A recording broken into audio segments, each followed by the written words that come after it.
আসসালামু আলাইকুম রহমাতুল্লাহি ওয়া বারাকাতুহু।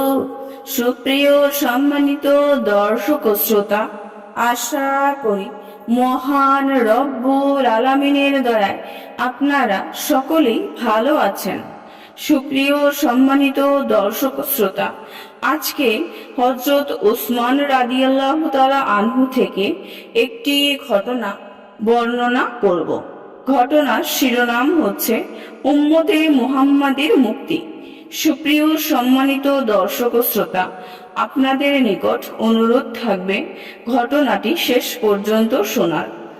রাসূল সাল্লাল্লাহু আলাইহি ওয়াসাল্লাম পৃথিবী ছেড়ে চলে গেলেন। মদিনায় সাহাবীদের মাঝে শোকের ছায়া নেমে এলো। সবাই শোকাহত।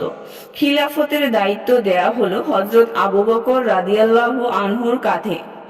একদিনের ঘটনা, হযরত উসমান রাদিয়াল্লাহু আনহু বসে আছেন। হযরত ওমর রাদিয়াল্লাহু আনহু তার পাশ দিয়ে কোথাও যাচ্ছিলেন।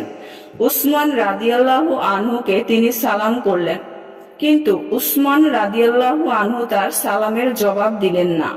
ওমর রাদিয়াল্লাহু আনহু হযরত আবু বকর রাদিয়াল্লাহু আনহুর কাছে গিয়ে অভিযোগ করে বললেন, আমি উসমানকে সালাম করেছি, কিন্তু তিনি আমার সালামের কোনো উত্তর দেননি।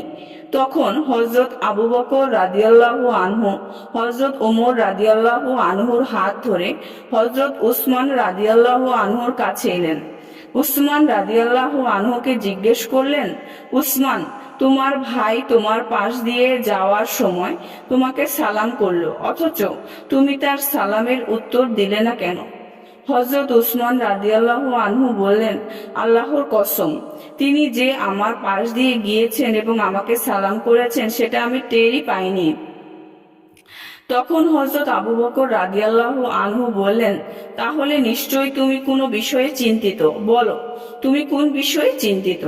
উসমান রাদিয়াল্লাহু আনহু বললেন, হ্যাঁ, আমি একটি বিষয়ে চিন্তিত, আর তা হলো রাসূল সাল্লাল্লাহু আলাইহি ওয়াসাল্লাম আমাদের মাঝ থেকে চলে গেলেন, অথচ আমি তাকে কথা জিজ্ঞেস করার সময়ই পেলাম না যে উম্মতে মুহাম্মাদের মুক্তি কিসে। তখন হযরত আবু বকর রাদিয়াল্লাহু আনহু বললেন, কথা আমি রাসূল সাল্লাল্লাহু আলাইহি ওয়াসাল্লামকে জিজ্ঞেস করেছিলাম, তিনি এর সমাধান আমাকে বলেছেন। আমি রাসূল সাল্লাল্লাহু আলাইহি ওয়াসাল্লামকে জিজ্ঞেস করলাম, হে আল্লাহর রাসূল, এই উম্মতের মুক্তি কিসে?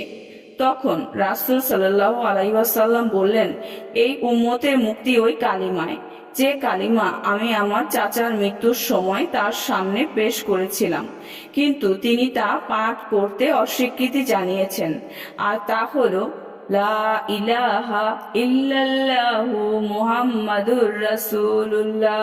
আল্লাহ ছাড়া কোনো ইলাহ নেই, রাসূল সাল্লাল্লাহু আলাইহি ওয়াসাল্লাম আল্লাহর রাসূল। সুপ্রিয় সম্মানিত দর্শক ও শ্রোতা, আজকের ঘটনাটি এই পর্যন্তই। ঘটনাটি যদি ভালো লেগে থাকে অবশ্যই চ্যানেলটি সাবস্ক্রাইব করবেন, লাইক করবেন, কমেন্ট করবেন এবং বেশি বেশি শেয়ার করে দিবেন। সবাই ভালো থাকবেন। আল্লাহ হাফেজ।